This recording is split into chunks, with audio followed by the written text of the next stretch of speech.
जय झूलेलाल। झीलुनि जी नगरी भोपाल खां मां अशोक छाबड़िया सिंधी शख्सियत में तव्हां सभिनी दर्शकनि जो स्वागत थो कयां। अॼु असां सां जेका पुरकशिश शख्सियत जुड़ी आहे उन जे बारे में ॿुधायां मां तव्हांखे। उहे हिकु टैटू मास्टर आहिनि।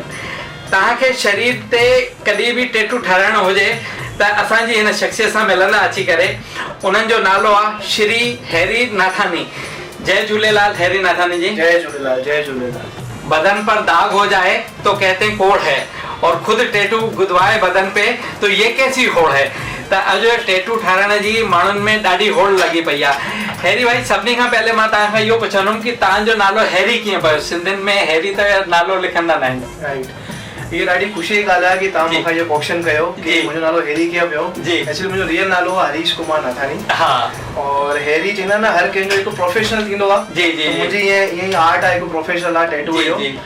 त हुनमें मुंहिंजे जेके गुरुअ मूंखे सेखारियो त हुन मूंखे परफॉर्मेंस ॾिनो कि तूं पंहिंजे हिन नए आर्ट में हिकु नालो हैरी जो रखंदे त हुनमें अञा परफॉर्मेंस जो नालो हाणे ॾाढो पॉपुलर थी वियो आहे। पर तव्हां हिन व्यवसाय में आयो कीअं? छो जो असांजा सिंधी समाज जा माण्हू हिन व्यवसाय में त ॾाढो घटि आहिनि। एक्चुअली मुंहिंजी स्टार्टिंग खां ड्राइंग में इंट्रेस्ट हूंदो। कुझु कॉम्पिटिशन करणा जीअं स्कूलनि में माण्हू स्कूल खां पोइ कॉलेज में ईंदो आहे, स्कूलनि में कॉम्पिटिशन करणा जी। फिर धीरे धीरे कुझु नया आर्ट प्रोजेक्ट बनाइण स्केच। त मुंहिंजो हिन ड्राइंग जो स्किल ॾाढो सुठो हूंदो। जी जी। कंहिं मूंखे सजेशन ॾिनो कि अॻियां टैटू कल्चर वधे थो, टैटू ग्रोथ वधे थी रहे। मां तव्हांखे इहो पुछणु चाहियां, टैटू घणे प्रकार जा थींदा आहिनि? टैटू मतलब डिजाइन त ॾाढियूं आहिनि, जीअं ट्राइबल आर्ट थी वियो, ट्रेडिशनल आर्ट थी वियो। इहो आर्ट आयो कि तव्हां ट्राइबल खां ई आयो इहो आर्ट? ये ट्राइबल ई पहिरियों हिन टैटू खे गुदना वधीक चवंदा। अच्छा। टैटू गुदना। जी जी। जीअं आदिवासी लोग, राजस्थानी लोग सिंगार पंहिंजा कढी। जी जी। त गुदना सां ही टैटू कल्चर में वधियो। अच्छा। इन हिसाब सां टैटू कलरफुल आहिनि, ब्लैक एंड व्हाइट आहिनि जीअं, और ब्लैक एंड व्हाइट जो रेट अलॻि आहे, कलर जो रेट अलॻि आहे। अच्छा। हा, कलरफुल हुनखे वधीक ठाहींदा आहियूं जिनी स्किन वधीक फेयर हुजे। तव्हां घणे प्रकार जा टैटू ठाहिया आहिनि? मां हीअं त ट्राइबल आर्ट 5-6 प्रकार जा आहिनि, जीअं कलरफुल थिया, 3D थिया, अच्छा, ट्रेडिशनल थिया, ट्राइबल आर्ट थिया। तव्हां वटि फेस्टिवल जे टाइम कोई बि त्योहार थींदो आहे त उन टाइम माण्हू ईंदा आहिनि छा? जीअं हाणे शिवरात्रि आहे त माण्हू चवंदा हूंदा शिव जी जो ठाहियो, त्रिशूल ठाहियो, या झूलेलाल जयंती आहे त उते चवंदा तव्हांखे झूलेलाल जो फोटो ठाहियो हिन ते। हा, मूं वटि त ॾाढा सिंधी माण्हू बि ईंदा आहिनि, सिंधी बि आहिनि ग्राहक। मां सिंधी आहियां त सिंधियुनि खे स्पेशल डिस्काउंट बि ॾींदो आहियां। त फेस्टिवल में छा ॾींदो आहे कि जीअं गरबा था हलनि त गरबनि जा टैटू। अच्छा। हाणे सावन जो शिव जी ॾाढा क्रेज़ी, असांजे जुड़ण जा ॾींहं बि ईंदा आहिनि त जुड़ण जो बि टैटू आहे। अहिड़ा सिंधी बि आहिनि जेके परमानेंट पंहिंजी बॉडीअ ते गुदायो आहे। अच्छा। हा, परमानेंट टैटू ठाहियो आहे जुड़ण जा। अच्छा, हिन में कुझु इहो ॿुधाईंदा कि मिनिमम ख़र्चो घणो ईंदो आहे कि भई नंढो तो टैटू ठाराइणो, जीअं ओम ठाराइणो आहे असांखे? हा, जीअं असां स्टार्टिंग सां इंचिस जे हिसाब सां पैसा वठंदा आहियूं। अच्छा। इंचिस जीअं 500-600 रुपए में पाण स्टार्ट करे वठंदा आहियूं। अच्छा। 2 इंच ओम टैटू हुजे त 5-600 मिलंदो आहे। और जीअं टैटू जी साइज वधंदी वेंदी आहे। अच्छा, उहे ख़र्चो वधंदो वेंदो आहे। अच्छा, तव्हांजूं भोपाल में लॻभॻि घणियूं ब्रांचूं? मुंहिंजी ब्रांचूं त भोपाल में 4 ब्रांचूं आहिनि। लालगढ़ी थी, न्यू मार्केट थी, डीवी मॉल में थी। हिन ब्रांचुनि खे बि वधाइणो इहो ट्रेंड आहे कि कस्टमर रिक्वायरमेंट घुरी। अच्छा। मूंखे डीवी मॉल में तव्हांजी सर्विस खपे, मूंखे लालगढ़ी ते खपे। जीअं जीअं सब मूंसां जुड़िया तीअं तीअं मां ब्रांचूं स्टार्ट। जी जी।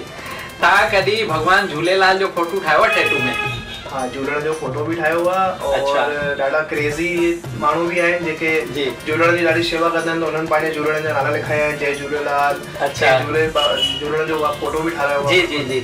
अच्छा, हिकु अॼुकल्ह नई टेक्निक हली आहे, जिन खे अच्छा दाग हूंदा आहिनि या जिन जा वार घटि थी वेंदा आहिनि त उहे बि कुझु हुन ते कलर डिजाइन या कुझु ठाराईंदा आहिनि छा तव्हां वटि अची करे? हा, हींअर टैटू में छा थी वियो आहे, टैटू डिजाइन सां गॾु हिकु टैटू कॉस्मेटिक बि थी वियो आहे। अच्छा। जीअं वाइट में वाइट स्पॉट आहिनि। जी जी जी। डॉक्टर बि चवंदा आहिनि कि हाणे इहे स्पॉट में स्किन वापसि अची न सघे। जी।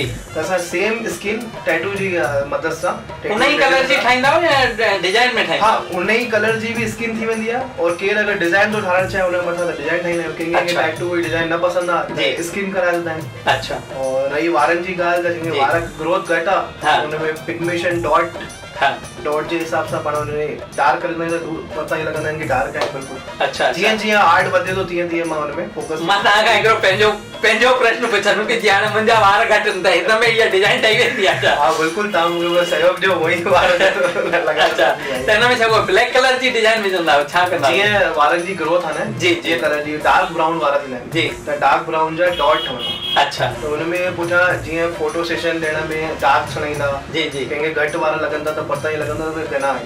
अच्छा अच्छा, बाक़ी एक्स्ट्रा असां वार न लॻाईंदा आहियूं। अच्छा असां डिजाइन ठाहींदा आहियूं। अच्छा डिजाइन। हर दोस्त आपके काम आए ये जरूरी तो नहीं, हर दोस्त आपके काम आए ये जरूरी तो नहीं, पर कोई दोस्त आपको प्रसिद्धि दिलाए ये भी कम तो नहीं।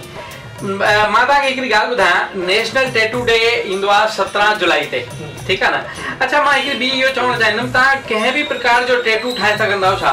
भई तव्हांखे फोटो ॾियूं असां पंहिंजो, हुन जो टैटू ठाहे सघंदा आहियो छा? हा, हिन टैटू में डिज़ाइन ॾाढी हाणे ग्रोथ थी आहे। जी जी, जीअं एक्चुअली कंहिं पंहिंजो फेस खणियो आहे, जीअं कंहिंखे पापा खे गिफ्ट करणो आहे, मम्मी जो फोटो ठाहिणो आहे, सिस्टर जो टैटू ठाहिणो आहे, जी जी, त एक्ज़ैक्ट फेस असां पोर्ट्रेट वठंदा आहियूं, फोटो खिचाईंदा आहियूं, सेम टू सेम ठाहे ॾींदा आहियूं। अच्छा हा बिल्कुलु, अॼुकल्ह सभु पॉसिबल आहे। अच्छा अच्छा, टैटू ठाहिण महिल कंहिं ॻाल्हियुनि जो ध्यानु रखणो पवंदो आहे कि भई टैटू ठाराए वरितो, उन खां पोइ असांखे छा ध्यानु रखणो पवंदो आहे? हुन में छा क्रीम लॻाइजे, मॉइस्चराइज़र लॻाइजे या छा लॻाइजे हुन में? हाँ, टैटू ठाहिण में ॾाढी सावधानी रखणी खपे। जीअं सपोज निडल्स वग़ैरह थी, कलर थिया, जी कलर भी फर्स्ट टाइम बॉडी अंदर वञनि बॉडी में, और उन खां पोइ आफ्टर केयर भी ॾींदा आहियूं असां। जी हा, मतिलबु ग्राहक जेको तव्हांजो उहो कंहिं शइ जी केयर करे?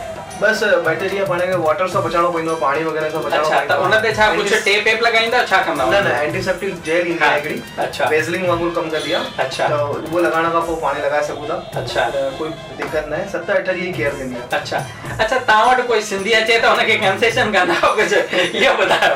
सिंधियुनि लाइ त ॾाढो सुठो डिस्काउंट बि ॾींदा आहियूं असां, और असां हिकिड़ा फेस्टिवल थींदा आहिनि सिंधियुनि जा, त हुन में फेस्टिवल रखंदा आहियूं। और स्पेशल कोई सिंधी ईंदो आहे त हुनखां टैटू ठाहिण में बि मज़ो ईंदो आहे, और हुनखे डिस्काउंट ॾियण में मज़ो ईंदो आहे, जो कि मां बि सिंधियुनि खां जुड़ियल आहियां। जी जी, सिंधियुनि जो साथ ॾींदा आहियूं। जी अच्छा, मां हिकिड़ी ॻाल्हि इहो ॿुधायो मूंखे कि इहो छा टैटू ठाराइण खां पोइ इनखे छा मिटाए बि सघिबो आहे? टैटू मिटाइण लाइ त लेज़र ट्रीटमेंट थींदो आहे। अच्छा हा, कवर अप करे सघूं। उहो पंहिंजे हिते थींदो आहे, इंडिया में थींदो आहे, भोपाल में थींदो आहे? हा, हाणे भोपाल में स्टार्ट कयो आहे 2007 खां। अच्छा हा, इहो स्टार्ट कयो टैटू रिमूवर। हा, जेके जंहिंजे जॉब वॉब बि दिक़त आहे करे असां हाणे स्टार्ट करे चुकिया। पर मां इहो ॾिठो आहे, असां जेको बुजुर्गनि ॿुधायो आहे कि पहले जेको टैटू आहे ॿारनि खे बचपन में ठाहे छॾींदा कि जंहिंसां हुनजी पहचान थिए, किथे मेले में किथे गुम थी वञे त फट सां पकड़ाई अची वञे कि हुन हथ ते ओम लिखियल आहे या झूलेलाल ठहियल आहे। त पहले त इहो थींदो, पर हाणे इहो शौक़ु ॾाढो वधी वियो आहे युवा, ख़ासि तौर सां युवा टही में, त उन बारे में ॿुधायो तव्हां?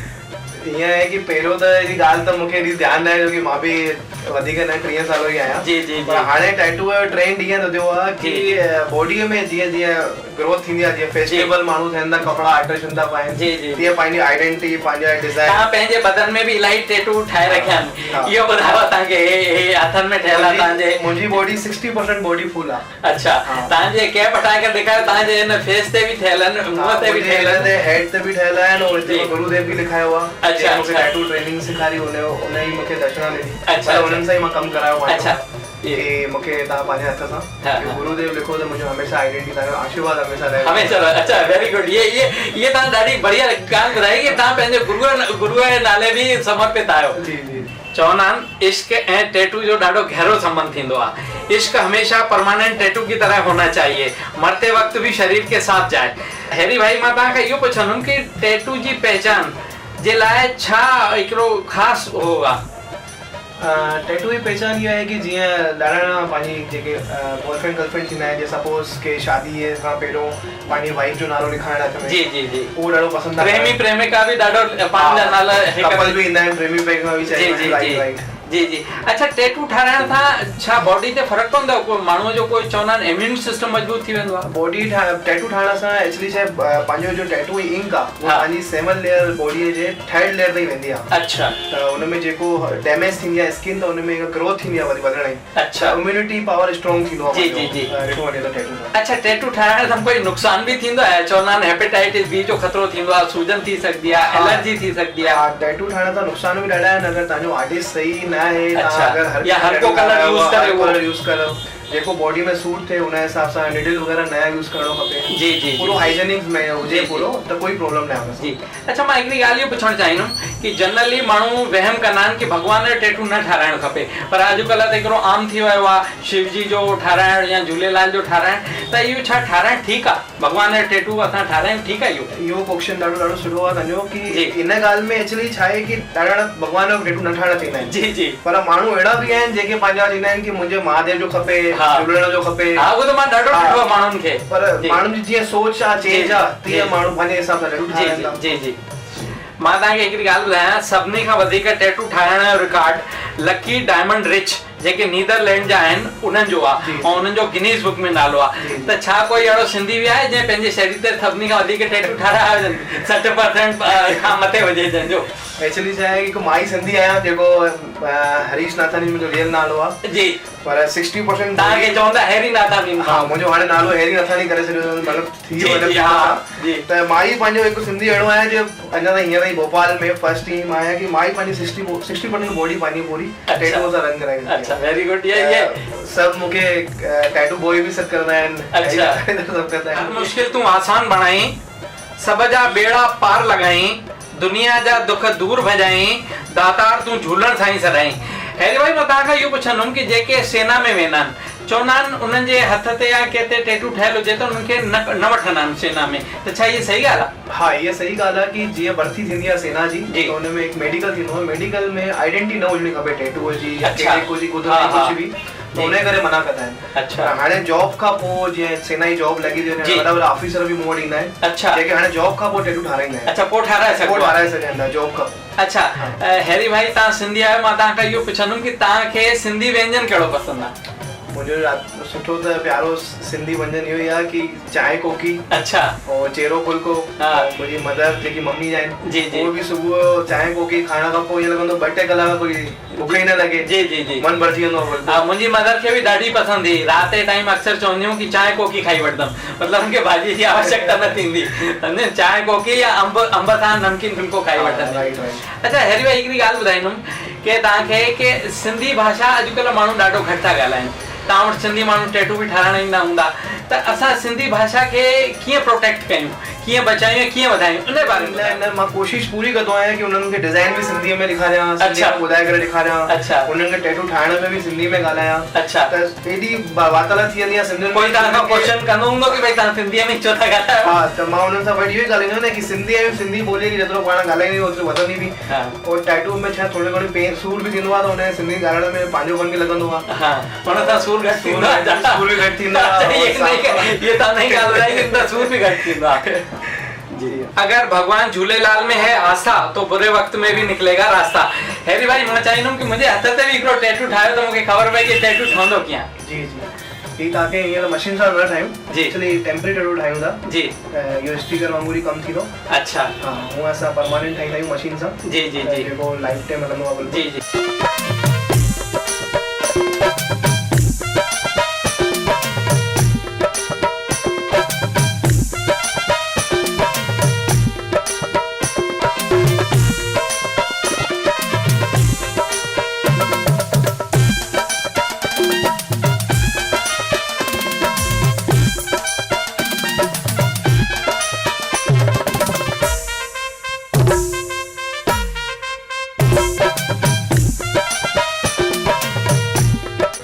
अब डर नहीं मुझे, भगवान झूलेलाल किसी का, अब मैंने बनवा दिया है टेटू आपके नाम का।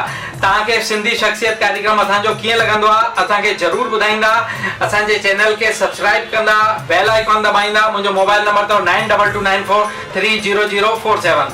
धन्यवाद हैरी नाथानी जी, तव्हां सां ॾाढी सुठी सिंधी शख्सियत में मुलाक़ात थी। जय झूलेलाल।